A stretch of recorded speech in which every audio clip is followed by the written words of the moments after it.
Welcome, welcome, welcome to our Wednesday night Anger Management 101 broadcast, which is airing tonight on April 6th, 2022. And we are running a little behind, but we thank God that we are here. Just like to say everyone is welcome.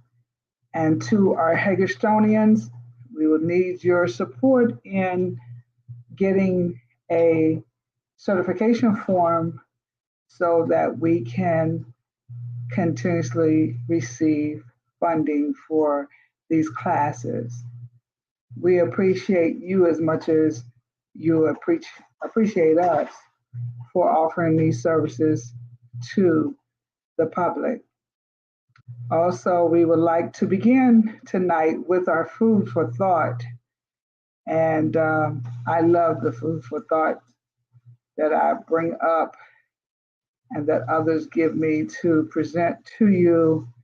And tonight, our food for thought is a balanced attitude is always the best policy.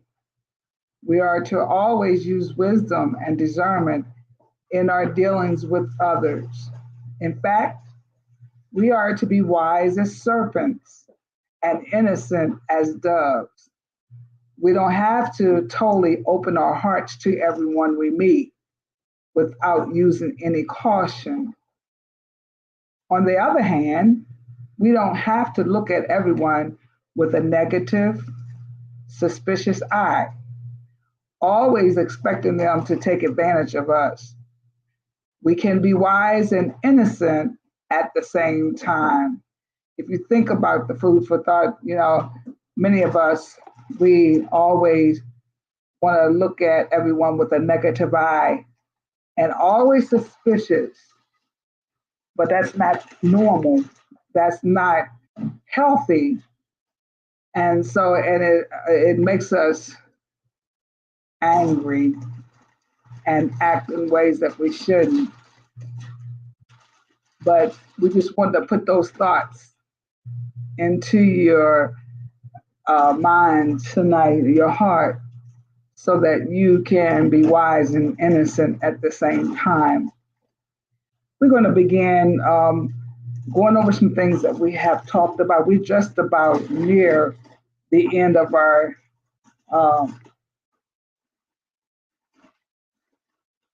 series that we do quarterly. And anger management, we have talked about referring to it as a process. And it can help people identify stressors. Individuals learn steps to help them stay calm in anger management.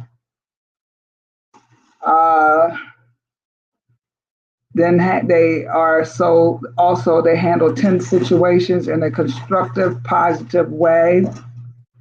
And the purpose of anger management is to help everyone or help a person decrease anger.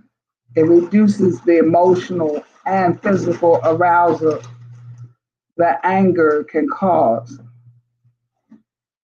It is generally impossible to avoid all people and settings that incite anger.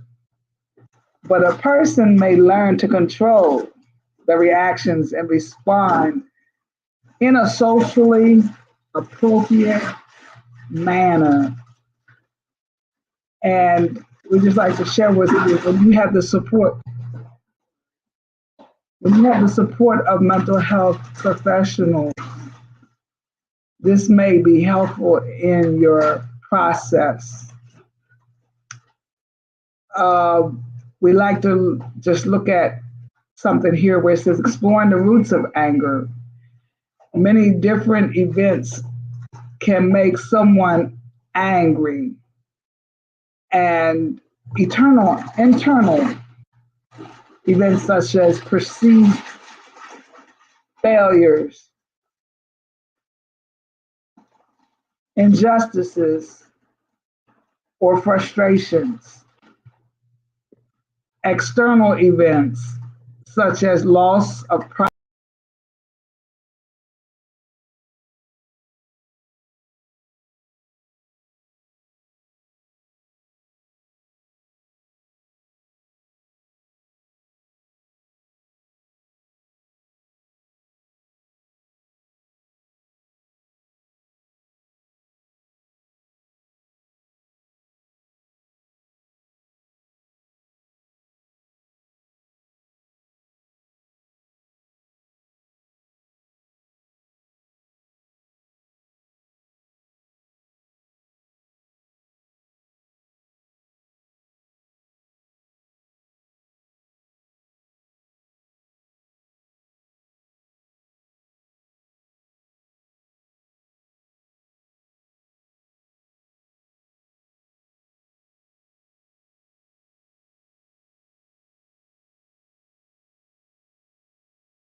Hello, we're back on our broadcast. We're having some technical issues, but we are back on. I was talking about, let me go backwards, the, what anger management refers to. And we said a process that can help people identify stressors. People learn steps to help them stay calm in anger management and then handle tense situations in a constructive, positive way. We also wanted to make you aware that the purpose of anger management is to help a person decrease anger instead of increasing. We have talked in the past about how that when we get angry, we tend to look at the meter that we have, and we notice that our notches are going up. When we get over a certain number, such as 4 or 5, then we know that we're going headed toward the danger zone. We are going to become uh, uh, violent with rage or anything that's not healthy for us. And it reduces the anger management, it reduces the emotional and physical arousal that anger can cause. It is generally impossible to avoid all people and settings that incite anger. Um, but a person may learn to control reactions and respond in a socially appropriate manner. The support of a mental health professional, as we were mentioning before we got cut off, may be helpful in this process. And we were talking about or going into exploring the roots of anger before we got disconnected. Now, there are many different events that can make someone angry. We were talking about the internal events, such as perceived failures, injustices, or frustrations. Also, we were mentioning the external events, such as loss of property or privileges, teasing, or humiliation. And I know that not just children go through the teasing or the humiliation, but so do adults. Um, we find that children are doing it as well as adults bullying people, and it's not healthy. But these external events uh, is not healthy, and it will cause someone to become angry. Anger may result in externalizing behaviors, and these can include verbal arguments and tantrums. I know many can relate to that. I've seen so many people throw tantrums because of their anger, because they just want to react that way.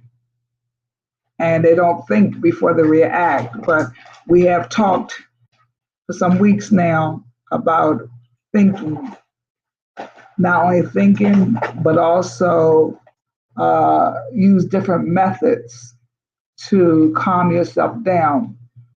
Anger can also cause internalizing behaviors. Internalizing behaviors can include sulking or increased symptoms of depression. We've talked about depression and how that it's not a healthy situation. People who are depressed tend to cry a lot, they tend to sleep a lot, and depression will cause other factors in your life. It will cause you to have emotional, physical, and spiritual uh, disorders.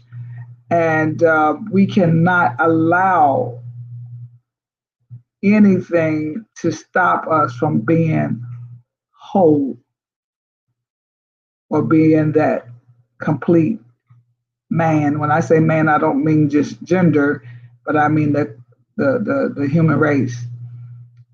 Aggression is the biological function of anger and is an evolutionary response.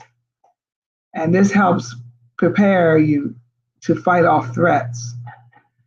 Inappropriate displays of anger may mean a more serious mental health or emotional issue that exists. And those who receive anger management therapy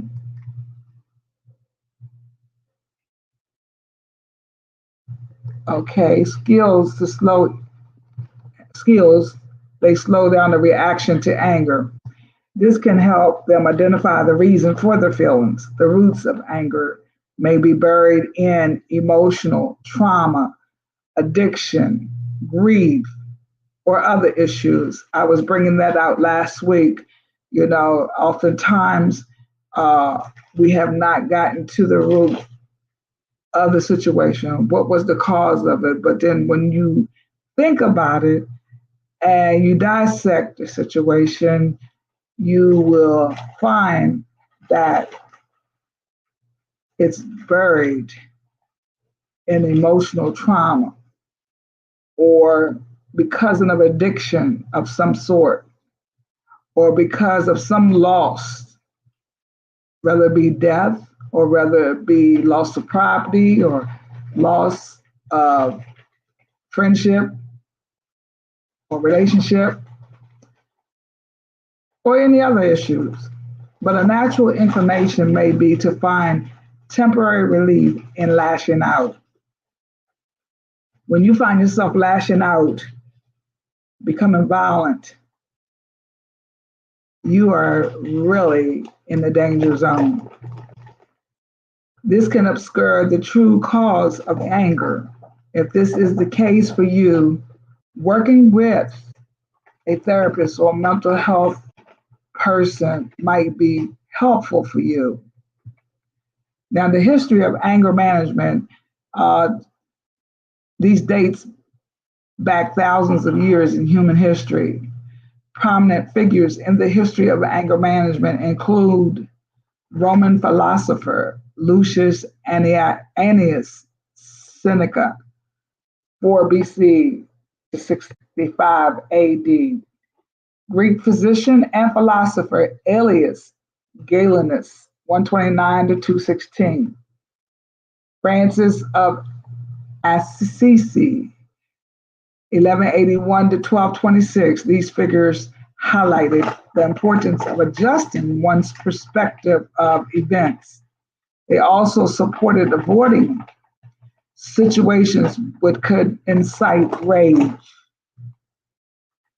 That's what we've been discussing for the past few weeks, how to avoid situations that would incite rage. We found out in modern times that trained psychologists have developed programs for people with anger issues. And these programs help people better control their behaviors, their emotions. Some of anger management major modern day contributors include Peter Stearns, Raymond Novaco, Howard Casanovi, Raymond Chip Tafrate, Louis Dundon, Brad Bushman, and Michael Holt. How anger management works is anger management therapy provides a clear set of recovery guidelines, and it gives the individuals in treatment a control platform for the release of their emotions. And at the same time, it aims to achieve constructive responses. rather than destructive ones. Those of you who are in therapy are encouraged to examine what triggers your anger. And they try to become aware of their emotions at each level of arousal. Individuals learn how to use those signs as a map to control their anger. Also, in therapy, people gain insight into how their body responds to past and future events. They do this by identifying or addressing the emotional reaction to a circumstance.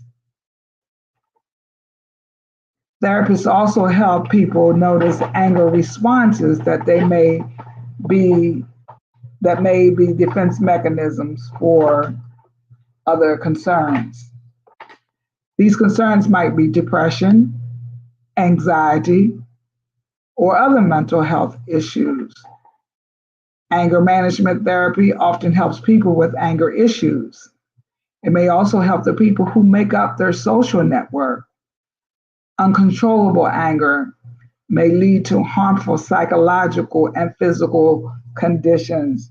We have said so often that oftentimes when we have emotional disorders or anxiety, depression, many other things, it will affect you physically, and God knows, and we can't repeat it enough, it will affect you spiritually, because when you're not in the mood or when you in a uncontrollable level, and because of your meter escalating to the danger point, then you're not thinking clearly. You're more vulnerable to acting out in rage, and you're uncontrollable.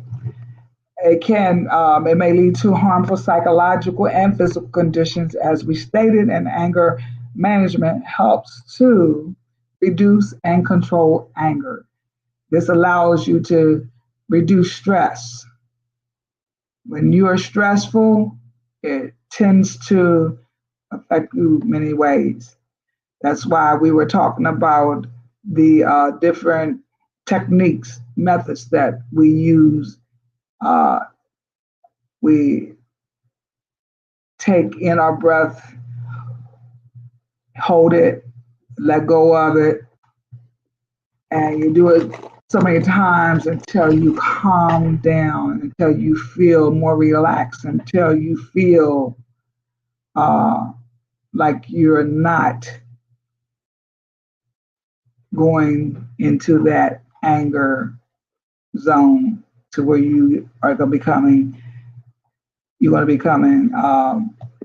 violent or with rage. So also the risk that you can have is health problems, and this can lead to heart disease and high blood pressure. And the goal of anger management therapy is to teach you how to examine your triggers. And we have some other things that we want to cover tonight. Like I said before, we are just about at the end of our series. We have been doing this, it doesn't seem like it, but we're getting close to 12 weeks. I think we're on our 9th or 10th week. And the last part of tonight's class, we're going to go until, since we had a disruption, to about 8:30. So we have a little time. And our lesson tonight is going to be cognitive change and the windshield belief. And the term cognitive, we find that it is defined as a mental activity to think or remember. And cognitive change is based on the notion that how we think and what we think has an influence on our behavior. In other words, what we do in our minds, let's think about it, and what we do in our lives is a reflection of our thinking or our cognitive processes. Like I said before, you can take notes to what we're learning tonight, or always, or you can retrieve the video once it's posted in YouTube or on Facebook, and you can review everything that we have discussed so that you can learn what you do, how is it affecting you, and what you need to do. As a result, if we can learn to manage our thinking patterns, we have the potential to develop positive patterns of behavior in our lives. The reactions that we have are morally accurately stated as, I did that without thinking. And we talk so many times we need to think before we react. So if we do things without thinking, that is not a good practice. Actually, it also says I did it without thinking, actually are a habit form.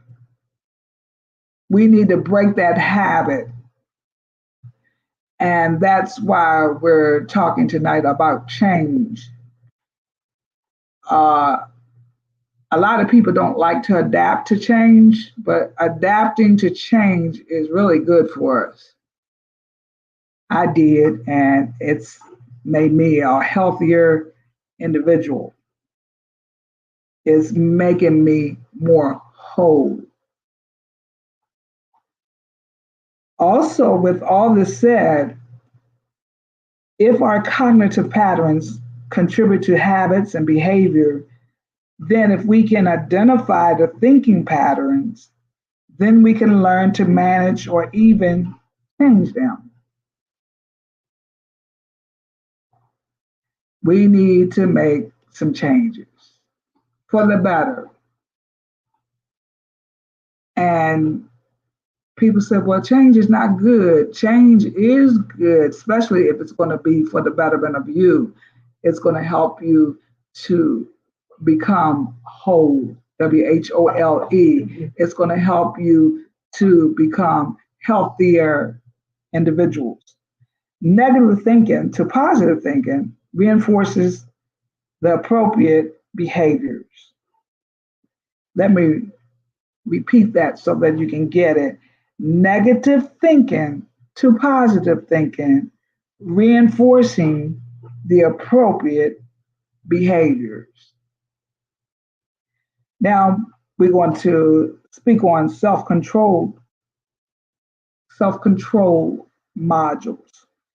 All behaviors initiates from within us based on the circumstance we are in. And there is a large amount of material on the basic needs of a person and what makes them think and act as they do. Referencing the self-control model will help identify what we are thinking and doing that is meeting a particular need.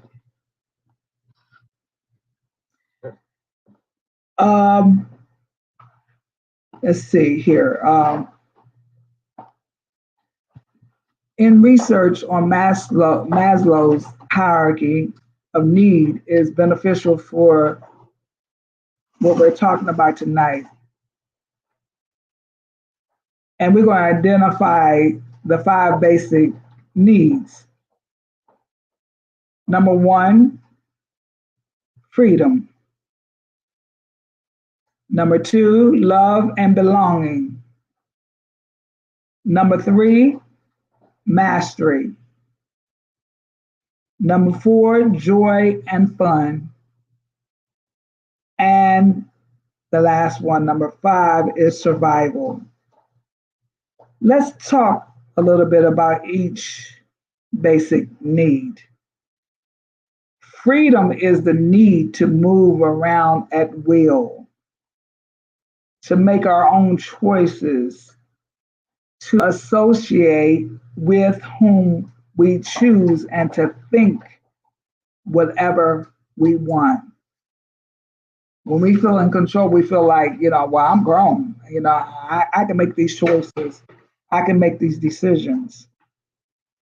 If this need is not being met, then we become restless, irritable, and discontented. We do not like our freedom taken away. I know that many of us are like that. I don't like my freedom taken away. So I try to do the right things that will allow me to have my freedom. And I know that many are understanding where I'm coming from. The number one goal of cognitive change is to help us learn how to maintain our freedom. Love and belonging. We all need to love and be loved. I've heard some people say, I don't need no love. Yes, you do. We all need to love and be loved. I know I love to be loved and I want to show love. We want to fit in. We want others to like us, to respect us, and be affectionate toward us. If we do not feel love or have a sense of belonging to, then we may become angry and rejected.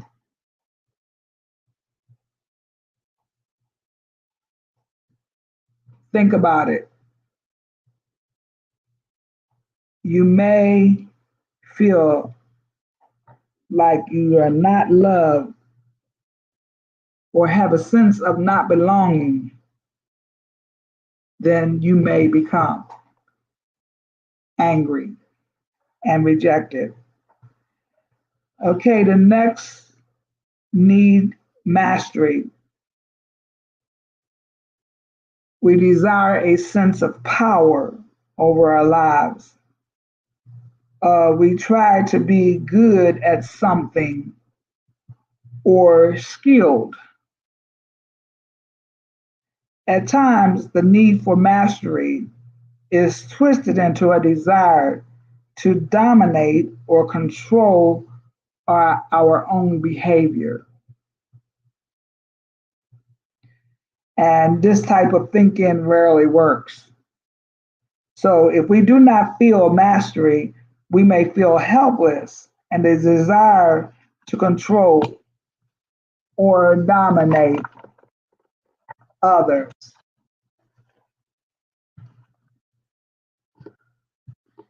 Excuse me, I gotta take my sweater off because I'm getting a little warm. And I want to be comfortable. We feel a desire for happiness, fun, and variety. We get bored if we continue to do the same things for too long, especially for those who have ADHD or ADD, whatever behavior you have, it will cause you to be bored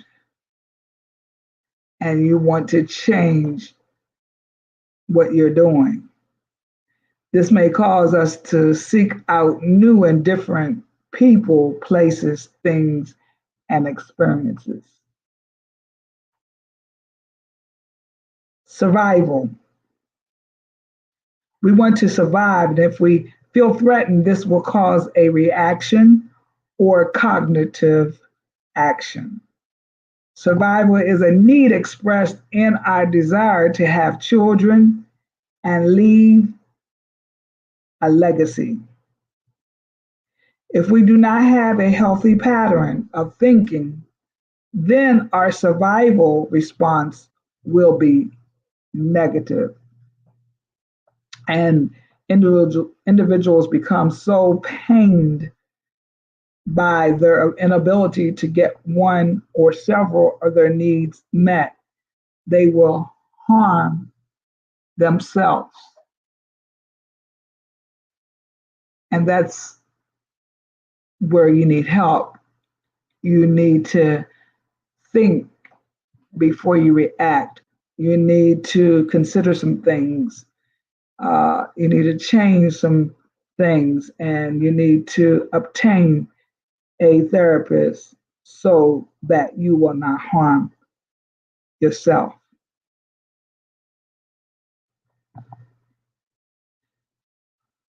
Moving to our next topic, the belief windshield. How we go about meeting our needs is determined by our beliefs. So, what are you talking about? We view the world through our beliefs, and we all have various beliefs. I can't say that yours is right and mine is wrong, or vice versa, but I can tell you that our beliefs, we do view the world through them. Some of the beliefs on our belief windshield about ways to meet our needs may only help us meet certain needs, not all needs, but certain needs, yet jeopardizing ways or others. Consequently, many people will meet their needs through criminal behavior, and that's not good. And after the criminal behavior is done, then you got to suffer the consequences. And after you're going through the consequences of it, then you feel out of place. You feel like you want to harm yourself. You feel rejected because some people don't want to be around you because of your criminal behavior, your lifestyle, your choices. So it's a lot to consider here. And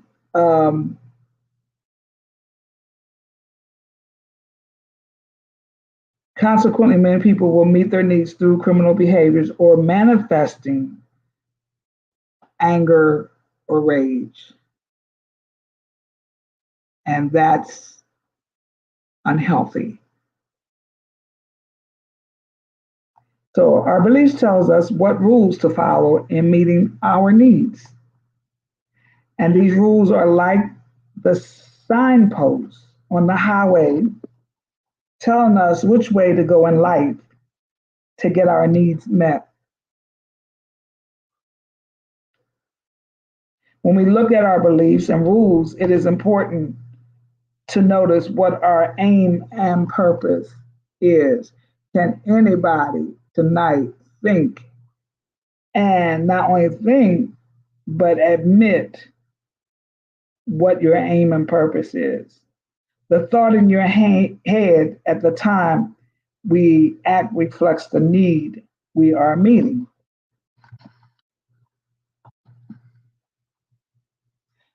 And it is essential to realize that our beliefs and rules for behavior may have worked for us many times before we come to this result. Windshield wipers. The windshield wipers are used for evaluating our belief windshield. We evaluate the results of our actions by asking ourselves, does this belief or action meet my need in the long run and over time? Well, the purpose is to identify from our belief windshield the patterns of thinking about or thinking that cause us to exhibit negative behavior and influence.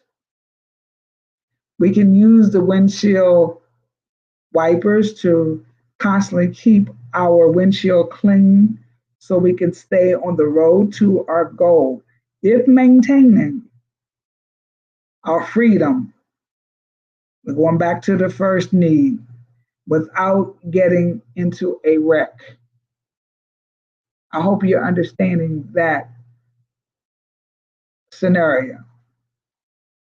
Freedom is lost when we became or become angry or enraged.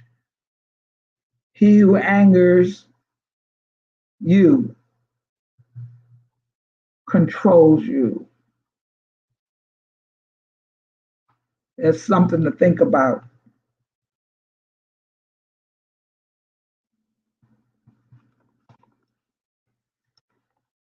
And I said we were gonna go to about 8:30, but we're just about at the end of this lesson. I thought it was gonna take a little longer.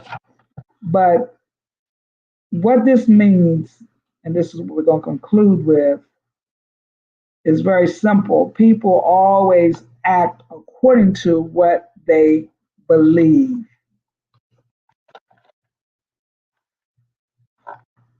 Also,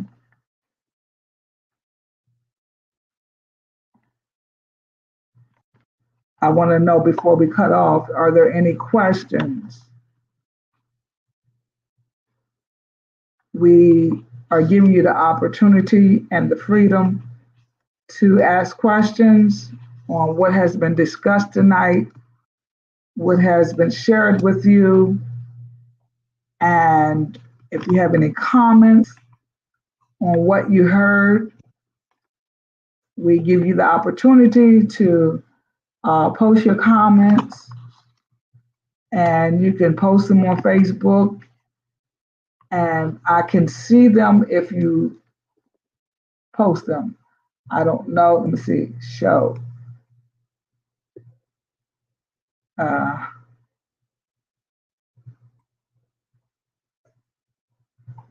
It's not. I don't see any here, but we.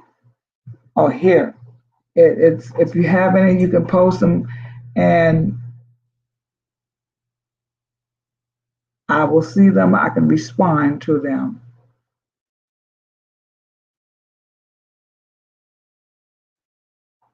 And I'm going to give you about 30 seconds to, because I don't want to cut anybody off. If you have a question or a comment, and then we'll come back and we will.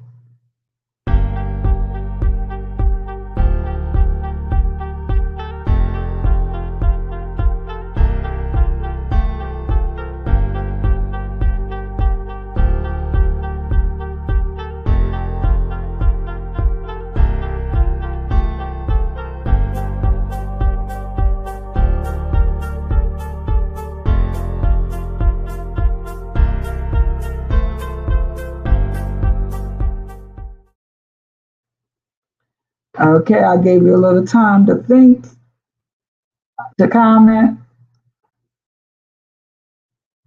and to ask questions, but nobody came on. But I want to conclude by giving you the main points of the self-control model. And we have 6 points.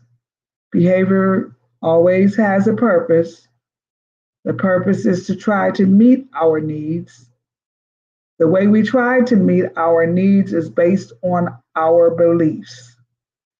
Our beliefs lead to rules that tells us what to do, how to act, and to meet our needs.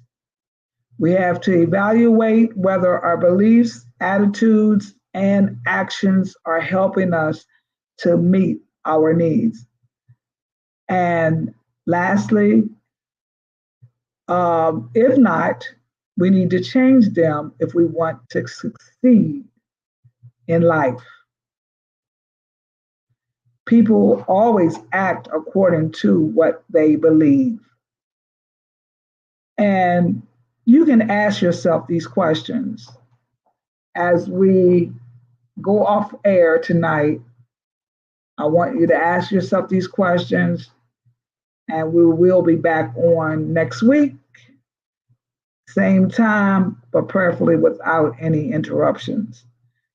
Is this belief going to meet my need for overtime? Is this a good way to meet my needs long term? Will my behavior violate other people's rights or the safety or survival of others? And the last question is, if not, what other belief can I agree to? We just want to remind you that we will be back on tomorrow night for Parsons Acts at 7:30. And anyone that knows somebody that may need, you don't have to be a drug addict, abuser, or dealer, but your life may have been impacted by some of the activities or some of the behaviors. And so you've been traumatized, or you may have anger, or you may have other behaviors that you haven't mentioned or you haven't identified or made anybody aware of, but you need to go back to the roots or the root. You may only have one, but some people have more than one trigger that cause them to react the way that they do. But it's time for a change. And all I can say, come on and adapt to change and make yourself get or exhibit all the needs that you need and that you desire to have. So we'll see you next time live in one of these broadcasts that's coming over the air each day and week. Some of you may be coming on all, I don't know. Some of you may not be coming but once a week. But we welcome you and we're hoping that you are healing. God be with you.